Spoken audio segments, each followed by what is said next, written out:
share.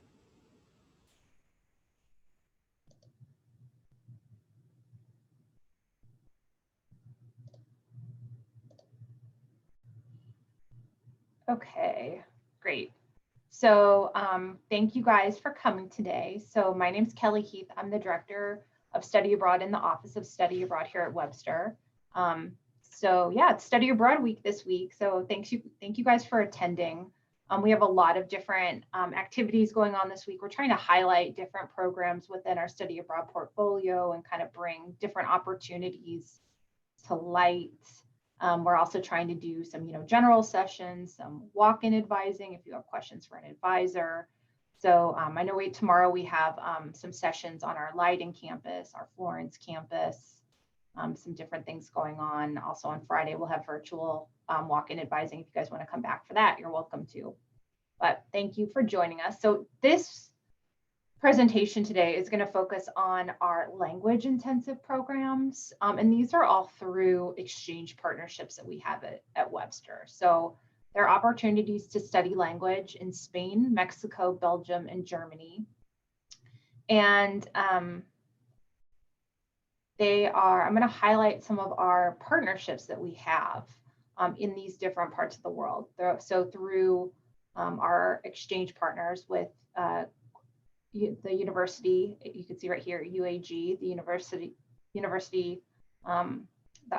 Autonomous University of Guadalajara, the University of Trier in Germany, Oviedo, Universidad de Oviedo in Spain, and the Free University of Brussels. Do you guys have certain locations that you're interested in? I'm a French student, so Belgium would really be the only one that I would be really confident in going to. Okay, sure, sounds good. What about you, Gregory? I would be interested in either Spain or Mexico. Oh, okay. Okay, perfect. So maybe then I'll talk a little bit less. I'll still talk about Trier just again because I'm recording this presentation. But I'll make sure that I highlight both of the locations or all three of the locations that you guys are interested in. And feel free, since we have a small group, feel free to chime in if you have any questions at all throughout the presentation today. Okay, cool. Thanks. Yeah, sure.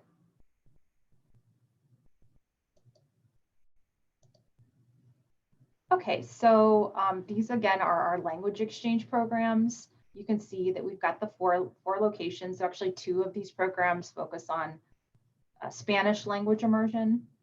One of them, the one in Belgium, is more French focused, and then the program in Germany is more German focused. They are unique, I think, in terms of what they offer because they're really focused on language immersion. So I would say these programs are best for those who have already been studying a foreign language and really want to build fluency. Because the way these programs are structured, you're going to be speaking the local language more or less all day, every day. So you kind of have to be in a position where you want to have that kind of experience. I know for me, I studied abroad myself in Spain on a program like these programs where, I did all my coursework in the local language and housing was in the local, everything that you do all day is in the local language. And I feel like that can really be beneficial if you have particular language goals in mind and you're really hoping to achieve fluency. So I think these programs can be difficult sometimes just because of the immersion aspect and just because, you're going to be challenged with speaking that language all the time. But I think the benefits that you can get are significant because you'll really improve your language skills in even a short period of time. You'll notice even after a couple of weeks, you're going to make a lot of progress. So with two of the programs in Mexico and Spain, we do host families. So that's really nice because also living with a host family, you get to know a lot about the culture. You'll have a lot of conversations with your host family. You'll get to see what a typical home is like. You'll get to learn about the different values and have, really great conversations, usually with your homestay, which sometimes can be a full family with even young children or adult children. Sometimes we've had students get placed with families that maybe have just one host parent. So it kind of can range just from program to program and, just depending on what's available with the homestays. But any type of arrangement, I think usually we hear from students that, they really enjoy the option to live with a host family. And then these programs are all kind of structured where they have an intensive language program or a language institute within a larger university. So the program is really catering to the needs of international students who are really working on their language fluency again. I would say these are programs that are best for students who are more independent, don't mind being maybe the one student from their university. Depending on when you go, you might be the only Webster student who goes, or you may be one of maybe 2 or 3 who goes at a time. So it's really good if you sort of crave that more independent experience. Not to say that when you get there, you're going to be all by yourself or anything like that. There's going to be a lot of other students who are new to the university that you'll be able to connect with. But it's good for somebody who kind of wants to branch out on their own, which I think actually can be really beneficial, especially with language learning, not to be around a lot of other American students necessarily, especially from your same university, because it helps you branch out. These are also reciprocal in nature. So when I say that, what I mean is that these universities also send their students to Webster Groves. Or actually some of the universities send their students also to our international campus locations. Like the program in Mexico, they've sent a number of their students to our Geneva campus, for example. So they're supposed to be set up that way where you go to them, they send their students to us. And then within that, sometimes there's opportunities to get to know a student from one of these universities before you even go yourself. And then vice versa, when you go there, you can recruit your friends to come back to St. Louis to study here. So it's kind of neat to have it work that way, kind of on both ends. Some of these programs only have specific terms available. For example, like the program that we have in Spain in Oviedo is only available during the spring semester and in the summer. A lot of that, because and I'll go through that in the presentation, like what program offers what terms, but it's because we follow the calendar dates of the host university.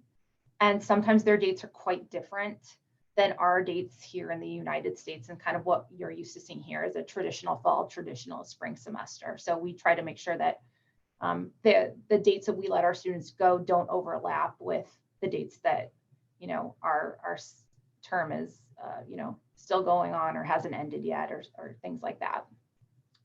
So you always pay Webster tuition to do these programs, but your costs for housing are going to be the costs based on the location and what the host university charges.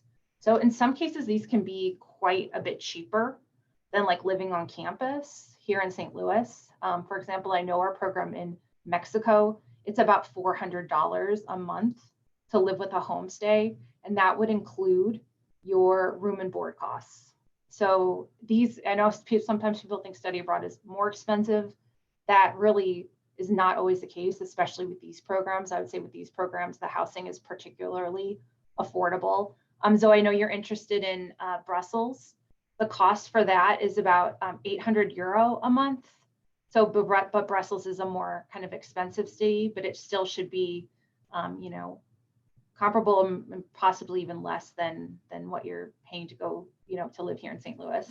Do you know, like, kind of the where the cost of living is with Brussels? Because I know, like, Geneva, like, I'd love to go to Geneva, but the cost of living, like, is super duper expensive. Like, McDonald's is twice the price as it is in, the US. I don't really know how Brussels is. Yeah, I don't think Belgium is as expensive as Switzerland. Switzerland does have a higher cost of living. I know I can send you, we have on our cost sheet for the Brussels exchange, we have a breakdown of what you should expect to spend for your kind of everyday expenses. But it should be more comparable to like a Paris, or like a probably not as expensive as London, but maybe more aligned to like a Paris cost or Madrid cost. But I can look some stuff up and send you some more information on that. Okay, yeah, that'd be great. Thanks. Yep. sometimes it's interesting to see like what they charge at McDonald's in different locations is just kind of a way to see what the cost of living is. Yeah, I had a friend Yeah. who lived like 30 minutes north of Geneva, and he said that McDonald's for 2 people cost him $60. Oh, I've heard 15 per person in Geneva. But Maybe they were a little frivolous. Who knows? Yeah. The other thing about, so Brussels, I guess, is the one kind of outlier in the case of these locations, which, because, you know, Brussels is a larger city. I guess Guadalajara is a larger city too. Actually, Guadalajara is the second largest city in Mexico now that I think about it. So I guess we've got 2 that are sort of larger cities and then 2 that are smaller cities. So if you're in the smaller cities, you're going to find the cost of living is going to be lower for sure. But yeah, that's a great topic to address and to look into, even before, you know, as you have that factor into your program decision making, if you're concerned about finances, for sure. And I just want to make sure to mention to you guys that we have quite a few study abroad scholarships. So if funding is something that, you know, you're concerned about, we do have like 7 different study abroad scholarships that they are need-based, so you do have to have some financial need, but for a semester, usually the average award is around $2,500, and you can use that towards your housing costs too. Okay, so for Oviedo, so Oviedo is in northern Spain. It's in the Asturias region. So it's actually like a beautiful region, northern part of the country, right along the Cantabrian coast. So Oviedo is actually the capital of this autonomous region of Spain. The city itself has a population of 220,000. So it's kind of nice. I mean, it's kind of a medium size, very manageable, very student friendly, very easy to navigate, either walking or they have a good bus system there. It is an older university. You'll find this pretty commonly in Spain. A lot of the universities were founded in like the 1400 through 1600s. So this was actually founded in 1574. So it has a long history and tradition, and it's a great program where you can practice, of course, your Spanish language. Oviedo is, maybe it's like a city you haven't really heard of before. It's pretty well known within Spain. It also is known for having a lot of like World Heritage sites. So if you go just outside of the city, they have a lot of architecture that was part of the Kingdom of Asturias. So kind of 9th century pre-Romanesque. So it's pretty neat to explore that part of the city if you can and learn about the history. Like I said before, Oviedo is, it's kind of up in the mountains, the Cantabrian Mountains. It's right by the Bay of Biscay. Again, it's the capital of Asturias. And then they have a really beautiful, historic, medieval old town where they have a beautiful Gothic cathedral. So again, it's just a very picturesque, very green. I don't know if you think of green spaces when you think of Spain, but if you like hiking, if you like going, to the beach, if you like exploring the mountains, this is a really great place to go because you have the benefits of city life, but then you also have all of the natural beauty too. So the program that we have is at the Universidad de Oviedo. So just the large university, the major university there. So you can see it's quite large, 25,000 students. And they have 16 different schools and colleges within the university. And again, it's old, it's 4 centuries old. The program that our students do is within the Casa de las Lenguas. So that's a special language program within the larger university. They offer Spanish language and culture. You have to have an intermediate level of Spanish to do this program. So they really start at the intermediate level and go up to the advanced level. So if you are just starting with Spanish, I would say this probably isn't going to be the right program. You would definitely want to get through at least the intermediate level, maybe intermediate advanced at Webster before you do this. Also, because it is full language immersion, that also helps prepare you for like just daily life in Spain. And yeah, all the courses are taught in Spanish. They have mostly courses that are going to count for, like, if you're a Spanish major or minor, that are going to count for those types of credits. But then they do usually have a few courses too that could count for like your global citizenship. So some things that are more like focused on art, that are focused on, you know, society and culture, Spanish cinema, some things that focus on, like, if you're interested. I know we've had a few students who are interested in like translation. So they have some courses in that area too. So usually you got to get placed into like your, you know, your language courses, which are more focused on like reading comprehension, writing, speaking. And then you can also take some of these like more elective courses that are focused on the culture. And then we only have the spring semester and the summer. So you would do 13 credits in the spring. You would do 6 in the summer. And like I mentioned before, you can do a homestay. They do quite a few excursions to other parts of Asturias. So like doing a lot of outdoorsy stuff, visiting some of these heritage sites, going to the coast, you know, experiencing, like, they've got wonderful seafood, so going out to try the seafood. And then they also have like, they do intercambios. I don't know if you guys have heard of those before, but that's like where you get a language partner who's a local student at the university, and like you help them with their English and they help you with their Spanish. And then they also have activities that are run through like the International Student Organization. So did you have a question, Zoe? Yeah. So I took like the placement exam for French and I got level B1. So I don't know if that means like intermediate one or if that means beginner one. No, that actually B is considered intermediate. So that's like a European system, like A, B, C, and actually A is beginner, B is intermediate, and C is Okay, advanced. cool. So it's kind of like, I was just worried they were putting me back in French 1, and that's no, you're what I fine. wanted to do. Does that make sense? It sounds like you Yeah. tested into like an intermediate level. So that, Yeah, that makes sense. Okay, cool. Thank you. sure. Gregory, have you been studying Spanish? What's your experience with Spanish language? Yes, I'm currently in the intermediate Spanish courses. Oh, okay, awesome. Yes, and so, but you said that this program is only available in the spring, and just wondering, why is that? It's because they start late. So they don't start until like the end of September. And then I think what they do is they do their finals in January. So it's just because the dates don't align.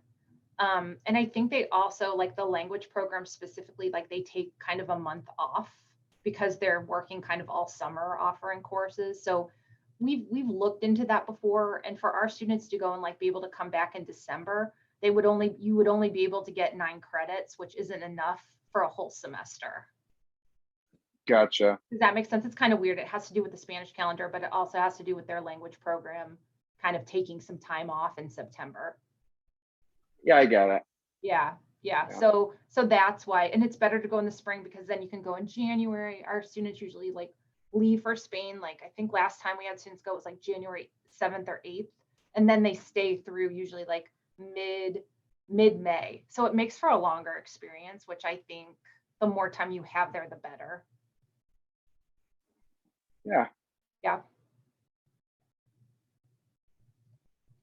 Cool. Great. Okay. We'll keep going.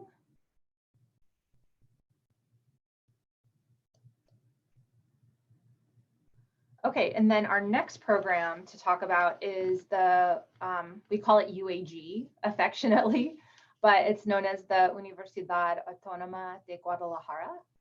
So this again is not quite as old as the university in Oviedo, but it's Mexico's oldest private university and kind of has a unique history about wanting to be independent, wanting to support free thought, actually, as our university in Belgium does too. They kind of have that in common, the two universities.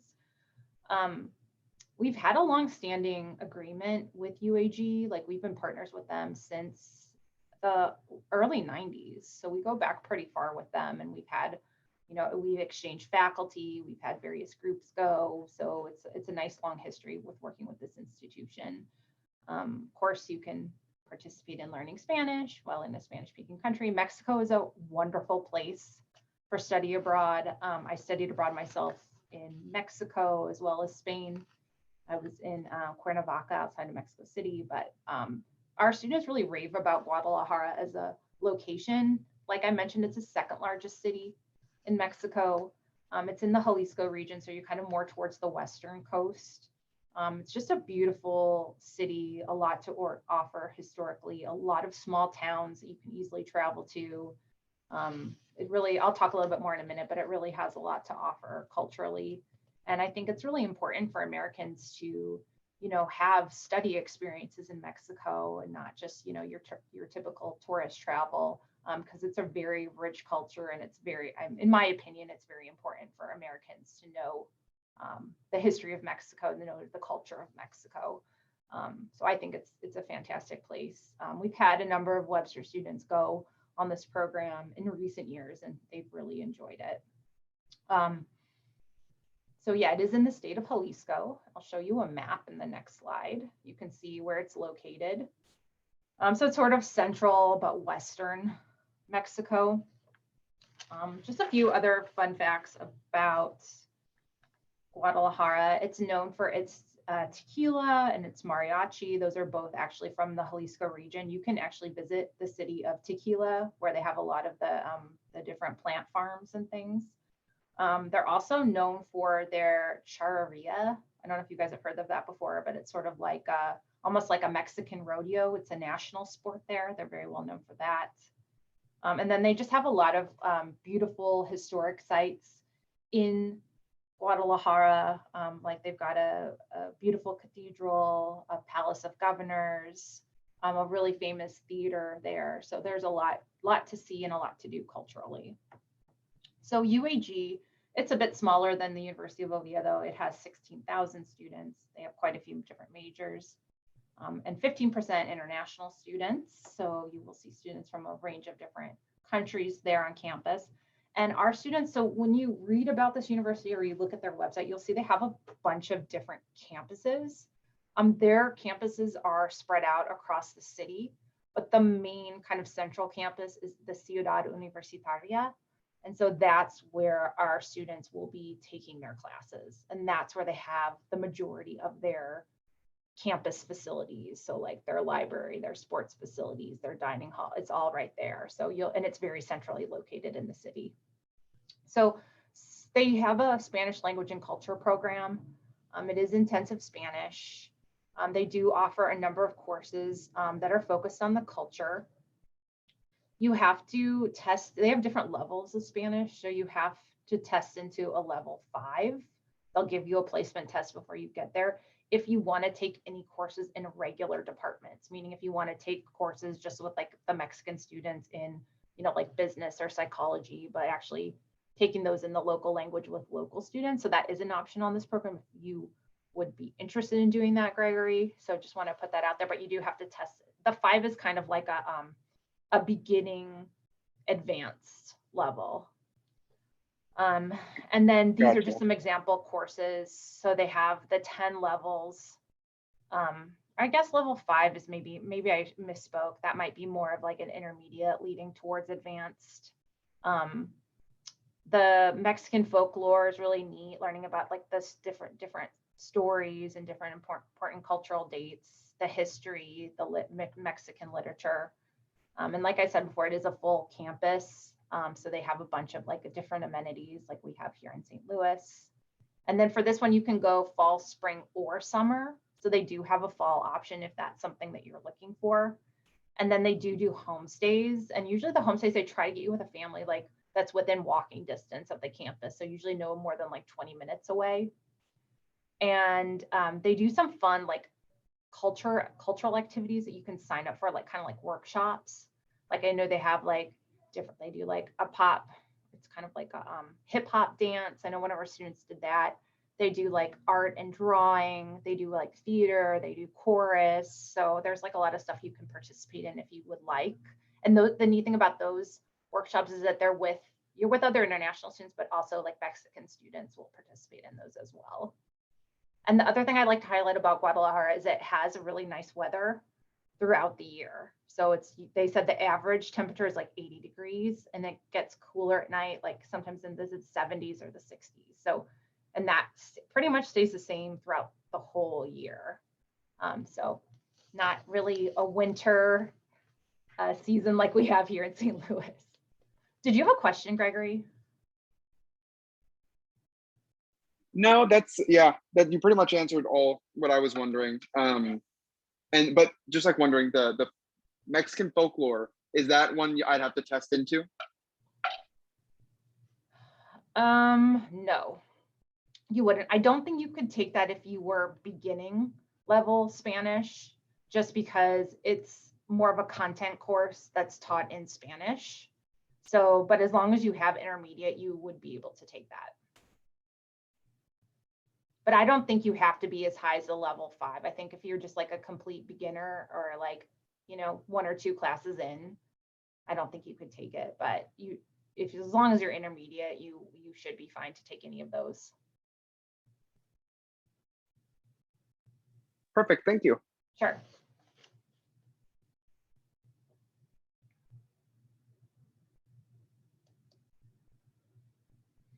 Okay, so I'll just go through this one quickly since I don't think you guys are as interested in Trier.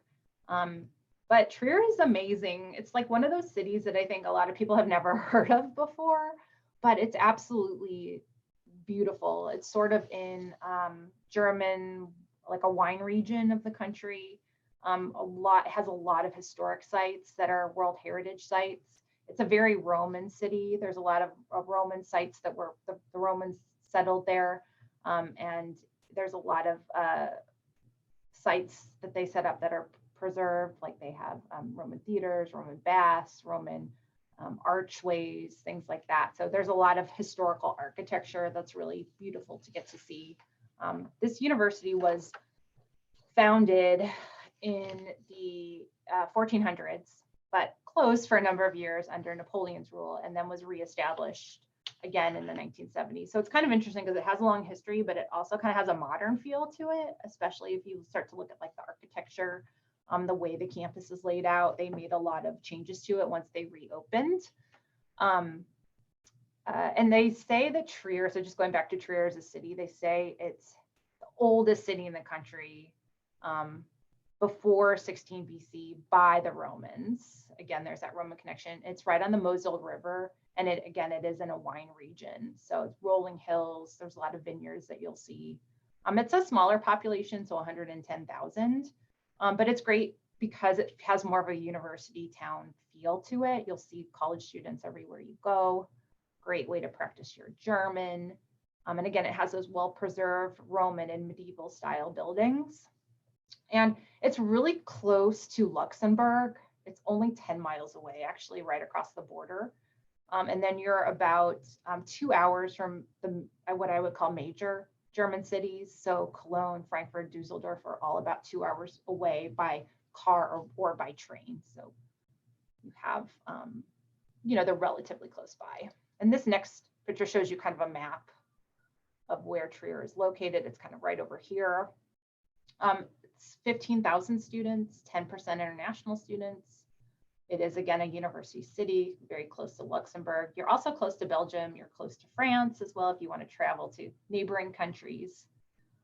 They do have a department that's German as a foreign language. So within the larger university, you have to have taken 4 semesters of college German to be eligible to study with them. And they do intensive German and culture courses, everything, again, taught in German, similar to the rest of these programs. And these are just some of the example courses they have, like communication skills, written communication skills, a course on movie literature and print media, intercultural communications. So they offer full year or spring. Their semesters, like we were talking about before, their semesters are quite different than ours in terms of the dates. So fall is like October to February, and spring is March through July. So the way it works is it's really only possible to go for the full year or in the spring semester, and they don't offer a summer session. They have residence halls on campus that are very affordable.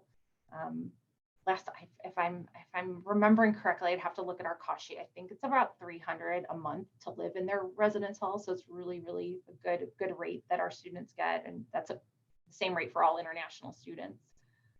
They do facilitate programming So, you know, dinners, social events, just getting out and getting to see the city. They do also offer an extended 3-week orientation. So if you want to go over early and do this 3-week program where you focus on like kind of a survival German, although you should already know German before you go, but just kind of preparing you, getting you ready to go into your coursework. And then they also, during that extended orientation, they also focus on like kind of going over aspects of like the culture, the history, teaching you about the city, teaching you about the university. So it's kind of just like a fun way to start, a little bit more relaxed, and then you can kind of ease into the semester and your classes. And you can get credit for that extended orientation. I think I believe it's 1 credit. And this is just a picture. Again, like I said, the campus is kind of modern, so that's a picture of one of their residence halls. Okay, so moving on, we're now going to talk about our program. I know you've been waiting patiently for this, Zoe, but we're going to talk about our university partner in Brussels. And this is the Free University of Brussels. So, you know, it's a great location. Again, it's a wonderful program if you want to practice speaking French. We mostly send students who I would say, you know, have been studying French during their time at Webster or are French majors and minors. It's a really good fit for those kinds of students. We do have a student who's there right now this fall. I would say for this program is similar to the others. We send maybe, you know, like 1 to 3 students a year. But it's kind of finding, you know, students who are the right fit for the program. And in Brussels is it's a very international city. It's, you know, got an old history that dates back to the 11th century. It began as a small dukedom the size of the current downtown area. So that kind of central downtown area kind of is the historic center. It's known as the unofficial capital of the European Union because that's where the European Union offices and seat are located. There's also like a lot of institutions that support the EU that are based there. So if you're interested in like diplomacy, if you're interested in international governance, if you're interested in international relations, international banking, finance practices, and really seeing the EU, how it operates and kind of learning more about it from the inside, Brussels is a great location for that purpose too. So the city has a population of 2 million. So it is quite a bit bigger than Trier, for example. What else can I tell you about Brussels? So most people in Brussels, so Brussels is in Belgium, and most people in Brussels speak French, although there are 3 official languages in Belgium. French, Flemish, and German. So you might have people who speak, you know, multiple languages. There's also going to be quite a few English speakers in Brussels just because it is so international, being where the seat of the EU is located. But, you know, when you go out, most people will speak to you in French. That's the primary language. Again, it's the hub of government activity. The EU Commission, the EU Parliament, NATO is in Brussels. In terms of its culture and its food, it's known for its beer, its waffles, its chocolate. They say 27% of the population is made up of foreigners, so people from outside of Belgium. Let's see, what else? 1830, Brussels got its independence from the Netherlands. Brussels is the capital of Belgium. And there's just a lot of beautiful historic sites to see, like the Grand Palace, where City Hall is located. There's a Gothic cathedral. There's a number of different museums, botanical gardens. So, I mean, it's a large city, so it has a lot of cultural sites to offer. So the Free University has 24,000 students. Our students who go are kind of like housed or hosted by the Department of Translation. So the Department of Translation, they really work with any student at the university who is interested in language study. So they offer a range of different languages. They do have an emphasis on translation. A lot of their students want to work in translation or want to work in interpreting in the future, but they do have courses that are sort of outside of interpreting and outside of translation too. But it's kind of nice because you have like this smaller department within the larger university that's really going to be like your point people. And you're going to kind of have this smaller community, which I actually think is really, really nice. It's a private research institution. They have 40 different undergraduate majors, 32% international students. This says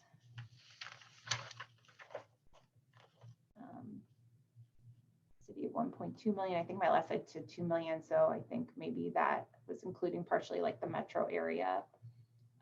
So it's libre or free. So free is in the name. So the university was founded based on the philosophy of the idea of freedom of inquiry and student involvement in decision making. So they really had the idea that like students should be involved in like the formation of the university, and free ideas should be able to prevail and to be respected, and not to just have everything be lecture or have everything be taught a certain way, but to have students more involved and play more of an active role in the life of the university and in their education. Excuse me. So again, our students are in the Department of Translation and Interpretation. They do have a French for foreign students program, intensive French and culture courses, all taught in the language. Some example courses that they have are French language, Belgium art, literature, government. And then they do some things related to like teaching foreign language, if that would interest you. And I don't know if you guys have heard of Erasmus, but any of these locations in Europe are going to have quite a few Erasmus students. So that's like an inter-European exchange program. So the Erasmus students are coming from all different parts of Europe, and they're going to be studying at the Free University, or like University of Oviedo, University of Trier. And so actually with this program, our students usually take a lot of their classes with the Erasmus students, which is kind of neat because they're from all different nationalities. They're all going to be working on their French as well. So when you look at this program and you look at the different resources and you look at the different, description of things, a lot of times they'll say, this is for Erasmus students, and our exchange program kind of follows the same kind of guidelines and the same structure as the Erasmus program. So I just wanted to mention that there in case you see that and you're like, well, what is that? And then you have to have a B1. So it sounds like, Zoe, you already have that. So that's great to participate. So having at least an intermediate level of French. And then with this program, it is available mostly in the spring. We do have a fall student there this year, but it's because he's going to Brussels in the fall and then going to the Trier program actually in the spring. And because Trier doesn't start till later, he's actually able to do both. But normally we don't really offer fall as a standalone option. The university will provide assistance with finding off-campus housing. They have some on-campus housing, but they don't usually have enough to accommodate all of the incoming international students. So they usually help find, there's a lot of apartments. They will help you secure a room in an apartment close to campus. And they have different, landlords that they work with, different property management companies. They can talk with you about different locations, what you might like. So they'll get you started with that and help make sure that you can secure a nice apartment close to campus. And they do student programming and a welcome meeting, so like an orientation when you get there. And the translation and interpretation program does their own like different activities throughout the semester. They'll take you out into the city and do dinners and do parties and things like that. And then I just give a link to, which I can share with you, Zoe, too, which they have their own website for incoming students.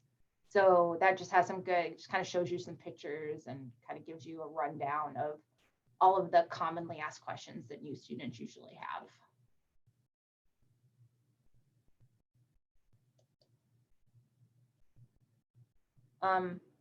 Okay, then there were just a couple more things. So in terms of logistics, it's normally when you apply to these programs, it's a 2-part application process. So you do a Webster application for study abroad, and then you also do the host university application. So the host university applications usually are just filling out forms, just filling out some information. I know in some cases they would want like a copy of your passport. Sometimes they want you to like pre-select the courses you'd like to take, but we kind of do it in stages, like do the Webster application first and then do the host university application. just to make sure that Webster kind of like can pre-approve you, and then we can help you get that next part of the application process done, and we'll make sure you know everything that you need to do. Most of these programs require a student visa. So we would go over that process with you, although Mexico and Germany, you can just go in with your US passport and then you can get sort of the visa clearance on site. So those locations are a little bit easier with the student visa. For Spain and Brussels and Belgium, you have to get a student visa before you arrive. So they'll want to see that upon, you're entering the country, but it's no problem. We can help you with that. With COVID, we actually didn't have any students apply to the Mexico, Spain, or TRIO programs for this fall. But things are looking a lot better in Europe with COVID, so we're optimistic about being able to run them this spring. But like I mentioned, we do have a student who's in Belgium right now, so we did approve that as a location for fall. Do you have a question, Zoe? Go ahead. Yeah. It just left my mind. Oh yeah. Okay. So if I don't have to, like, for Athens, I don't have to have a student visa. If I don't have to have a student visa, could I technically get a work visa? Sorry, like, you said. And like, I'm not trying to like work a whole bunch. I'm just trying to have a little bit of income when I'm abroad. But if I don't have to get a student visa, like for Athens, I don't have to have a student visa. Can I get a work visa instead so that I can make like a little bit of money while I'm abroad? Do you have European citizenship? How do you not have to get a visa for Athens?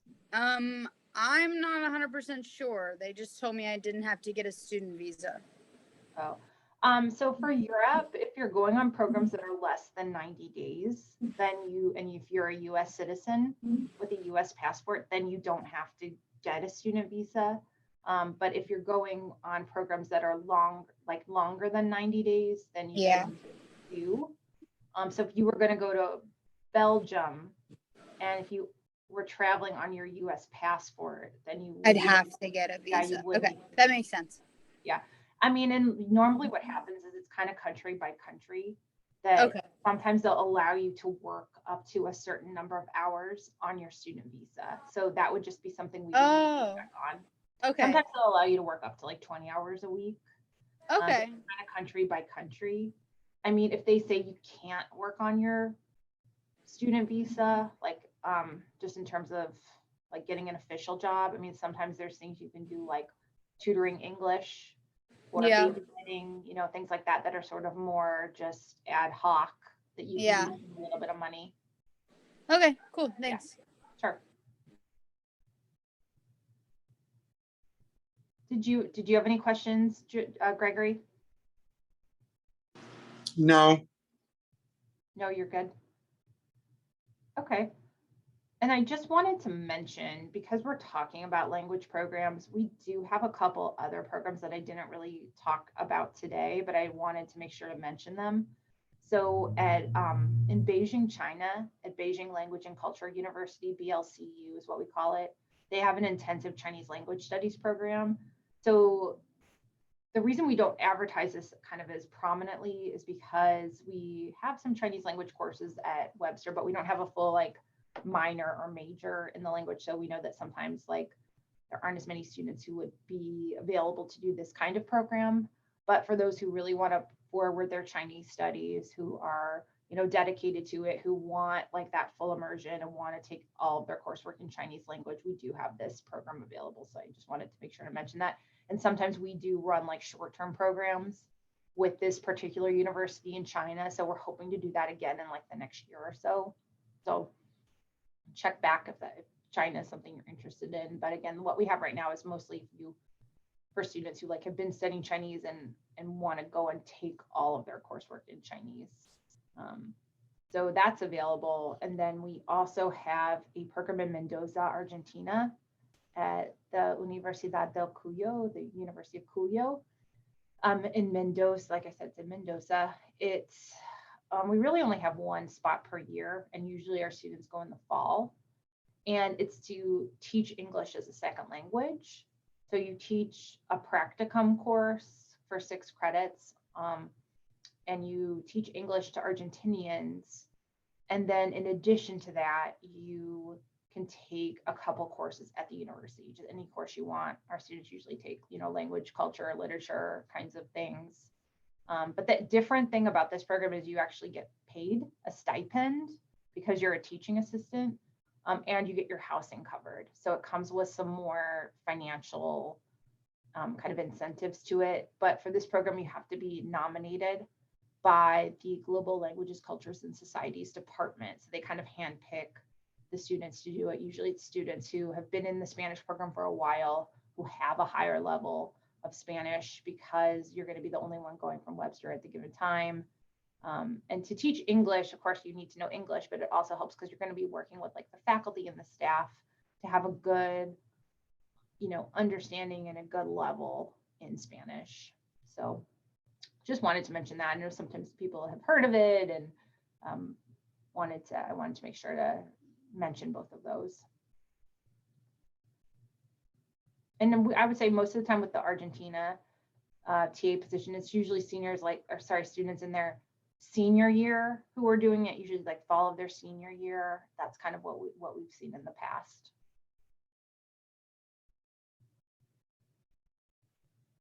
Cool. Great. Well, that's all I had. Do you guys have anything else? Any other questions or concerns? Nope, I'm good. Good. Okay, awesome. Well, thank you guys so much for attending. If you want, I'm happy to send you guys a copy of the presentation. I think I'll be okay just with the information about my specific program. But thank you. Sure, no problem. All good. Thank you for everything. Yeah, no problem. Thanks, you guys. Have a good one. Bye, you too. Okay, bye.